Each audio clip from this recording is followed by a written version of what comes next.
Assalamualaikum warahmatullahi wabarakatuh. Selamat malam Sugeng Dalu. Apa kabarnya saudara-saudaraku semuanya yang dimuliakan oleh Allah SWT? Diangkat derajat kita, dikasih pangkat, dikasih kekuatan, dikasih pernapasan sampai hari ini. Ya, hari ini hari Kamis malam Jumat. Oh, yang sangat indah ini ya. Makanya Joko Pingit jangan lupa ya, channel Joko Pingit ini sebelumnya minta maaf dulu untuk saudara-saudaraku karena lab kita di dekat stasiun kereta api dan jalan Pantura loh. Bila ada suara kereta api yang lewat ya, atau sepeda motor atau mobil, suara berisik bentar aja nggak masalah ya. Yang penting saya minta maaf kepada saudara-saudara setanah air bangsa Indonesia ya. Ya, ikutin terus cerita Joko Pingit yang nyata. Yang tidak nyata tidak perlu saya ceritakan. Hari ini dan malam hari ini menceritakan sebuah orang yang baik hati. Yang baik hati itu bagaimana toh? Semua manusia mesti ada yang tidak baik, ada yang baik. Makanya manusia hidup yang baik itu begini ya, beramal ya, mengamal dengan keikhlasan, juga mempunyai perilaku tata krama sopan santun, bisa menahan amarah emosi ya, juga bisa menahan haus dan lapar. Tentang seorang yang kaya raya. Ada seseorang yang kaya raya. Kayaknya gini loh, di dalam tetangga-tetangganya atau penduduk situ. Karena itu seorang pria yang bernama Paijo. Paijo itu orang tidak mampu, dulunya rumahnya papan dan gedek. Tahu gedek ya? Nah, gedek. Gedek itu kalau bahasa Indonesia apa? Gedek. Gedek itu dulunya itu ya. Di rumahnya itu paling termiskin. Satu kampung yang paling miskin namanya Paijo. Ya, Paijo itu punya seorang ibu. Paijo punya seorang ibu namanya Sumina. Bu Suminah ini ibunya Paijo. Bu Suminah ini orangnya sering diledek, dicaci maki, dihina tetangganya, itu sering setiap hari. Dengan akhirnya Paijo ini tidak terima anaknya, tidak terima Paijo mengembara ataupun merantau. Sudah berapa tahun Paijo ini tidak pulang. Ibunya menangis, kangen, apapun ibunya mengharapkan Paijo pulang. Sampai minta tolong kepada Bapak Lurah. Nah, Bapak Lurah berjawab, "Lah Paijo dulunya pamitnya di mana, Bule?" Ya, Paijo itu nggak tahu, katanya ingin merburu. Ya, merburu itu bagaimana? Merburu itu diartikan Paijo itu berjalan kaki dari ujung kulon sampai ke Jawa Timur. Ya, Jawa Timurnya di mana ini? Jawa Timurnya di Alas Purwo. Nah, Alas Purwo dia nyabrang lagi ke Bali. Bali nyabrang lagi ke Lombok. Makanya untuk saudara-saudaraku semuanya ya, kita itu cerita yang nyata. Ya, akhirnya ibunya itu kangen dengan seorang Paijo. Paijo itu merguru berapa tahun tidak pulang. Paijo berdoa, makan nggak makan, minum nggak minum ya. Jadi Paijo menahan haus dan lapar. Dan Paijo perjalanan menuju kota Banyuwangi itu selalu berzikir dan berwirid, dan dia memenuhi dan dia minta uang oleh Allah SWT. Dia berdoa supaya ibu saya tidak dihina dengan tetangganya. Ya, Paijo selalu tidak putus asa. Paijo sampai menahan haus dan lapar, dan hujan-kehujanan, panas-kepanasan, Paijo tetap berjalan kaki. Apa yang diinginkan Paijo? Ya, Paijo 2 tahun itu tidak bertemu dengan seorang ibunya. Nah, Paijo akhirnya berguru tanpa guru. Ya, tapi berguru tanpa guru akhirnya gentayangan. Paijo gentayangan bertemu dengan seorang kakek-kakek ya. Seorang kakek-kakek ini seorang pengemis. Kakek ini usianya sudah 175 tahun. Pak Ijo melihat kakek itu, Pak Ijo tertawa sendiri, nangis sendiri karena pikiran yang cerdas jadi kosong karena banyak berjalan kaki itu tadi. Akhirnya seorang kakek itu mendekati Pak Ijo. Pak Ijo itu tertawa sendiri dikasih makan seorang kakek itu. Pak Ijo 1 minggu tidak makan, hanya bisanya minum air got ya, atau air keran ben rasan ya. Dengan akhirnya Pak Ijo itu dikasih minum, dikasih rokok sama seorang kakek yang usianya 175 tahun ya. Dengan akhirnya Pak Ijo diajak pulang ke rumahnya kakek itu. Pak Ijo dimandiin, Pak Ijo diajarin mengaji dan diajarin oleh kakek itu penuh tata krama dan sopan santun ya. Kakek itu melihat Pak Ijo sangat senang sekali karena Pak Ijo tidak bisa mau menjawab karena otak yang waras, jadi tidak mengerti apa-apa. Karena perjalanannya Pak Ijo sudah 5 tahun tidak ketemu ibunya ya. Cita-citanya Pak Ijo akan menyenangkan orang tuanya, membangun rumah yang mewah supaya tetangga-tetangganya tadi tidak menghina ibunya. Dengan akhirnya kakek itu, Pak Ijo diwungut ataupun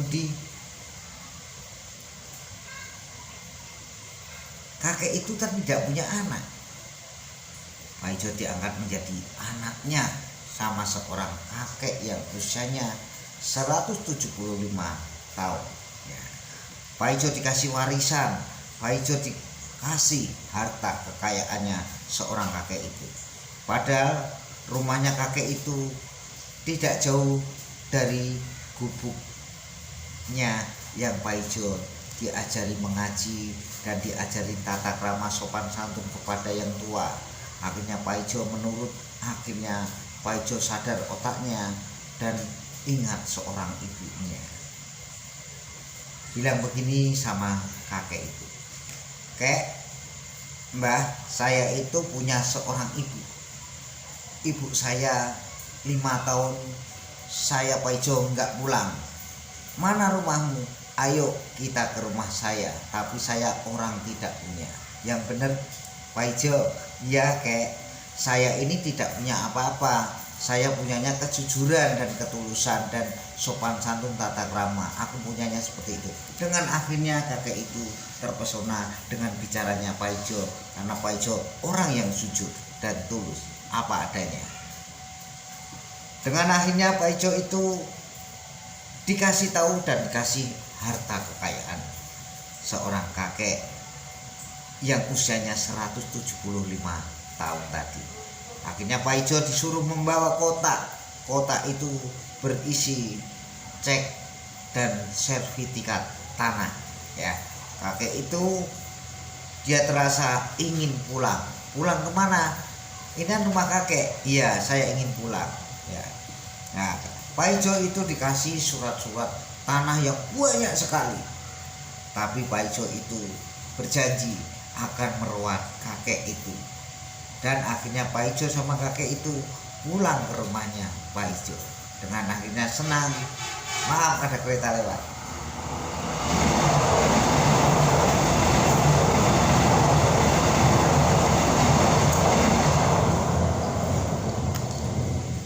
Dengan akhirnya Pak Ijo itu sama kakek itu pulang ke rumahnya Pak Ijo, bertemu dengan seorang ibunya. Ibunya menangis, senang sekali anaknya Pak Ijo sudah pulang. Tapi kakek-kakek itu siapa Pak Ijo? "Kakek ini bapak saya. Bapak angkat Pak Ijo, Mak." Nah, bilang Mak gitu. Akhirnya ibunya menangis karena Pak Ijo membawa kotak yang berat sekali. Kotaknya dari kayu jati ya. Sejatinya Pak Ijo itu dikasih kotak dari kayu jati. Sejatinya Pak Ijo menemukan seorang bapak yang baik hati dan akhlak mulia. Dikasih kotak itu, dibuka, Habis membuka kotak itu kakek itu tidur selamanya, meninggalkan Paijo dan ibunya. Kakek itu tidak mempunyai istri, tidak mempunyai anak. Ya, kakek itu tidak pernah menikah. Ya, kakek itu selalu ingat dalam masa mudanya. Jadi kakek itu senang dengan orang jujur.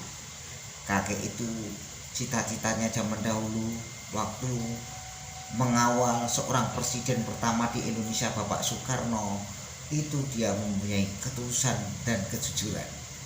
Karena kakek itu pernah diselamatkan orang yang tidak bernampak. Apakah itu? Sembunyi atau siapa? Jangan lupa subscribe, like, share, dan komen. Ya, biar Anda tidak ketinggalan zaman cerita Joko Pingit, manusia seribu aneh, pendekar wong gendeng.